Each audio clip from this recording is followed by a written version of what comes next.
പ്രിയപ്പെട്ടവരെ നമസ്കാരം. നമ്മൾ ഇന്ന് മെയ് 2024 നടന്ന +1 തുല്യതയുടെ മലയാളം പരീക്ഷയുടെ ചോദ്യപേപ്പർ നോക്കുകയാണ്.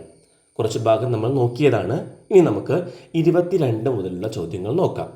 22 മുതൽ 26 വരെയുള്ള ചോദ്യങ്ങളിൽ ഏതെങ്കിലും 4 എണ്ണത്തിന് മാത്രം ഉത്തരം എഴുതിയാൽ മതിയാകും. 6 മാർക്കാണ് ഒരു ഉത്തരത്തിന് കിട്ടുന്നത്. അപ്പോൾ 22ാമത്തെ ചോദ്യം തന്നെ നോക്കാം. മരണത്തെ മുഖാമുഖം കാണുന്ന ഒരു വ്യക്തിയുടെ യാത്രാ പറച്ചിലാണോ അനർഘ നിമിഷം? കഥാസന്ദർഭങ്ങളെ മുൻനിർത്തി വിലയിരുത്തുക. ഉത്തരം നോക്കാം. മരണത്തെ മുഖാമുഖം കാണുന്ന ഒരു വ്യക്തിയുടെ അവസാനത്തെ പിടച്ചിൽ അനുഭവിക്കുന്ന രചനയാണ് വൈക്കം മുഹമ്മദ് ബഷീറിൻ്റെ അനർഘ നിമിഷം. ജനനത്തിൻ്റെയും മരണത്തിൻ്റെയും ഇടയിലുള്ള അനർഘ നിമിഷമാണ് ജീവിതം.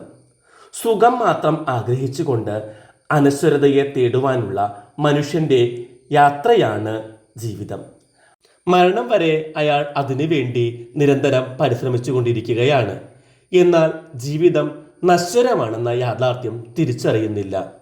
തീവ്രമായ ദുഃഖവും അനുഭവിക്കുമ്പോഴും മറ്റുള്ളവരെ ചിരിപ്പിക്കുകയും ഉള്ളിലെ ദുഃഖത്തിൻ്റെ മുഴക്കം ആരും അറിയാതെ ഒളിപ്പിക്കുകയും ചെയ്തുകൊണ്ടുള്ള യാത്ര കൂടിയാണ് ജീവിതം.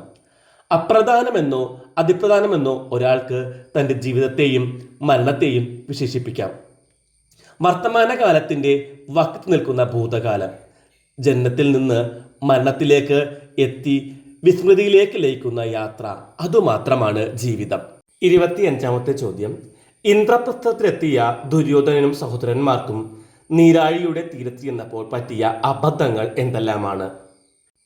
മലയാളത്തിലെ ആദ്യ ജനകീയ കവിയായ കുഞ്ചൻ നമ്പ്യാരുടെ സഭാപ്രവേശം തുള്ളലിലേതാണ് ചോദ്യഭാഗം. മലയാള ഭാഷയ്ക്കും സാഹിത്യത്തിനും ഗണ്യമായ സംഭാവനകൾ നൽകിയ കുഞ്ചൻ നമ്പ്യാർ തുള്ളൽ പ്രസ്ഥാനത്തിൻ്റെ ഉപജ്ഞാതാവ് എന്ന് വിശേഷിപ്പിക്കപ്പെടുന്നു. പാണ്ഡവർ ദേവശില്പിയായ മയന്റെ സഹായത്താൽ നിർമ്മിച്ച വിശേഷപ്പെട്ട ഇന്ദ്രപ്രസ്ഥം കാണാനെത്തിയ ദുര്യോധനനും കൂട്ടർക്കും നേരിടുന്ന അമളയും അതുകണ്ട് പാണ്ഡവർക്കുണ്ടായ ഭാവവുമാണ് ഈ പാഠഭാഗത്തിൽ അവതരിപ്പിക്കുന്നത്. ദിവ്യസഭയിലെത്തിയ ദുര്യോധനന് വെള്ളസ്ഫടിക സ്ഥലങ്ങളിലെല്ലാം വെള്ളമുണ്ടെന്ന ഒരു ശങ്ക തുടങ്ങി. അതുകൊണ്ട് പട്ടുവസ്ത്രങ്ങൾ ഉരച്ചു കയറ്റി നീന്താനുള്ള ഒരുക്കങ്ങൾ കൂട്ടി. പാദങ്ങൾ കൊണ്ട് മെല്ലെ തപ്പി നീരൊഴുക്കിനെ മുറിച്ചു കടക്കാനുള്ള ഒരുക്കത്തോടെ ദുര്യോധനൻ അപഹാസ്യനായി തീർന്നു. അനുജന്മാർക്കും ഈ അവസ്ഥയുണ്ടായി. തുടർന്ന് പച്ച രത്നനിർമ്മിതമായ ജലാശയ സ്ഥലമെന്ന് തിരിച്ചറിയാൻ കഴിയാതെ കുതിച്ചു ചാടിയ ദുര്യോധനൻ പൊങ്ങിയും മുങ്ങിയും വെള്ളത്തിൽ ഒഴുകി നടന്നു. ജലമേന്തി നിൽക്കുന്നൊരാറ്റിൻ്റെ മധ്യേ ജലമില്ലെന്നുള്ളത്തിലോർത്തു പതുക്കെ നലമുട് പൊണ്ണൻ കുതിച്ചങ്ങു ചാടി നിലവിട്ടു വെള്ളത്തിൽ വീണാശു മുങ്ങി. വളരെയധികം ജലമുള്ള ഒരു ആറ്റിൻ്റെ മധ്യത്തിലാണ് ദുര്യോധനൻ ചെന്ന് നിൽക്കുന്നത്. പക്ഷെ അദ്ദേഹത്തിൻ്റെ മനസ്സിൽ അവിടെ ഒട്ടും തന്നെ ജലമില്ല എന്നൊരു ശങ്കയായിരുന്നു. തുടർന്ന് നലമുട് പൊണ്ണൻ കുതിച്ചങ്ങു ചാടി എന്ന് നമ്പ്യാർ പ്രയോഗിച്ചിരിക്കുന്നു. അങ്ങനെ നിലയില്ലാതെ വെള്ളത്തിൽ വീണ് മുങ്ങുകയാണ്. പുഴുകും കളഭവും ചാന്തും കുറിയും എല്ലാം കഴുകി ജലത്തിൽ കിടന്നങ്ങുഴഞ്ഞു. അങ്ങനെ മുങ്ങിയും പൊങ്ങിയും ഒരു ദിക്കിൽ ചെന്ന് ദുര്യോധനൻ കരയേറുന്നുണ്ട്. അനുജന്മാർക്കും ഈ അവസ്ഥ തന്നെയായിരുന്നു. 26ാമത്തെ ചോദ്യം നോക്കാം.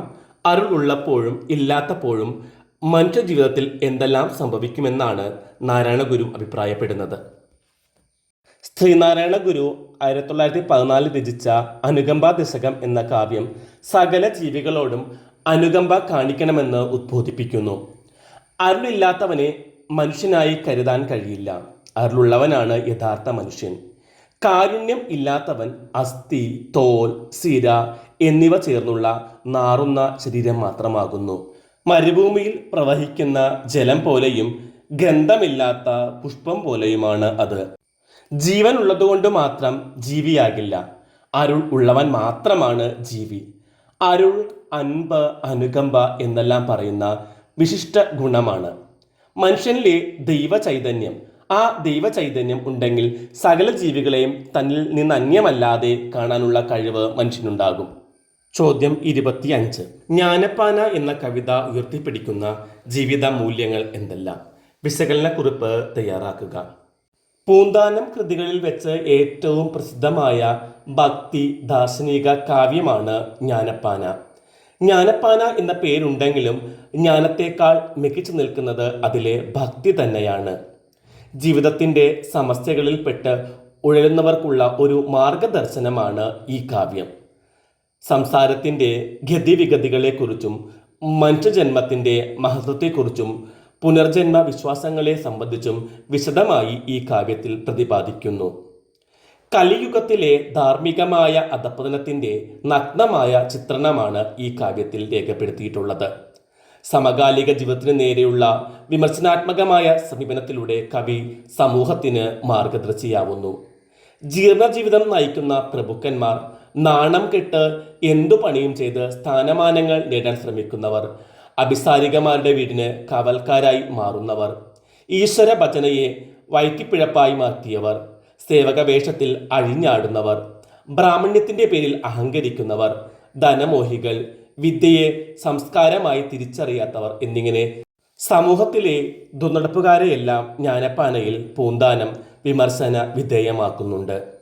ലൗകിക മനുഷ്യരെ ഭക്തിയിലേക്ക് വഴിതിരിച്ചു വിട്ട കവിയായിരുന്നു പൂന്താനം. 26ാമത്തെ ചോദ്യം. താഴെ തന്നിരിക്കുന്ന സൂചനകൾ പ്രയോജനപ്പെടുത്തി ചങ്ങമ്പുഴ കൃഷ്ണപിള്ളയുടെ ജീവചരിത്രക്കുറിപ്പ് തയ്യാറാക്കുക. ജനനം 1911 ഒക്ടോബർ 11, മരണം 1948 ജൂൺ 17. കൃതികൾ: രമണൻ, ബാഷ്പാഞ്ജലി, പാടുന്ന പിശാച്, സ്പന്ദിക്കുന്ന അസ്ഥിമാടം, കാൽപ്പനിക കവി, ശ്രദ്ധാലുവായ വിദ്യാർത്ഥി, പുതിയ കാവ്യരീതികൾ പരീക്ഷിക്കാൻ നടത്തിയ ഉത്സാഹം. മലയാള കവിതയിൽ കാൽപ്പനിക വസന്തം വിരിയിച്ച കവിയാണ് ചങ്ങമ്പുഴ കൃഷ്ണപിള്ള. ഒരു കാലഘട്ടത്തിൻ്റെ ഭാവുകത്വത്തെ മാന്ത്രികമായി മാറ്റിയെടുത്ത ചങ്ങമ്പുഴ 1911 ഒക്ടോബർ 11 ജനിച്ചത്. അദ്ദേഹത്തിൻ്റെ മാസ്റ്റർ പീസായ കൃതിയാണ് രമണൻ. ബാഷ്പാഞ്ജലി, പാടുന്ന പിശാച്, സ്പന്ദിക്കുന്ന അസ്ഥിമാടം എന്നിവ അദ്ദേഹത്തിൻ്റെ മറ്റു പ്രധാനപ്പെട്ട കൃതികളാണ്. കാൽപ്പനിക കവി എന്ന നിലയിലാണ് അദ്ദേഹം ശ്രദ്ധേയനായത്. മഹാരാജാസ് കോളേജിൽ ഇന്റർമീഡിയറ്റ് പഠിക്കുമ്പോൾ അദ്ദേഹം ശ്രദ്ധാലുവായ ഒരു വിദ്യാർത്ഥിയായിരുന്നു. ലൈബ്രറിയിൽ നിന്ന് ധാരാളം പുസ്തകങ്ങൾ എടുത്ത് വായിക്കുമായിരുന്നു. വിശ്വസാഹിത്യത്തിലെ മികച്ച പല കൃതികളും അങ്ങനെ അദ്ദേഹത്തിന് വായിക്കാനിടയായി. അതിവേഗത്തിൽ വായിക്കാനും വായിക്കുന്നതെല്ലാം ഓർമ്മിക്കുവാനും പ്രത്യേകമായ പാടവം ചങ്ങമ്പുഴക്ക് ഉണ്ടായിരുന്നു. പ്രഗത്ഭരായ അധ്യാപകരുടെ പ്രശംസക്ക് പാത്രമായ ഒരു യുവകവിയായി ചങ്ങമ്പുഴ മാറി. മികച്ച വിദ്യാർത്ഥി ആയിരുന്നതിനാൽ LV രാമസ്വാമി അയ്യർ എന്ന അധ്യാപകൻ അദ്ദേഹത്തിന് യൂറോപ്യൻ കവികളുടെ കൃതികൾ തൻ്റെ കൈവശമുള്ളത് കൈമാറി. ഇത് പാശ്ചാത്യ കൃതികൾ പരിചയപ്പെടാനും അദ്ദേഹത്തിന് ഒരു അവസരം നൽകി.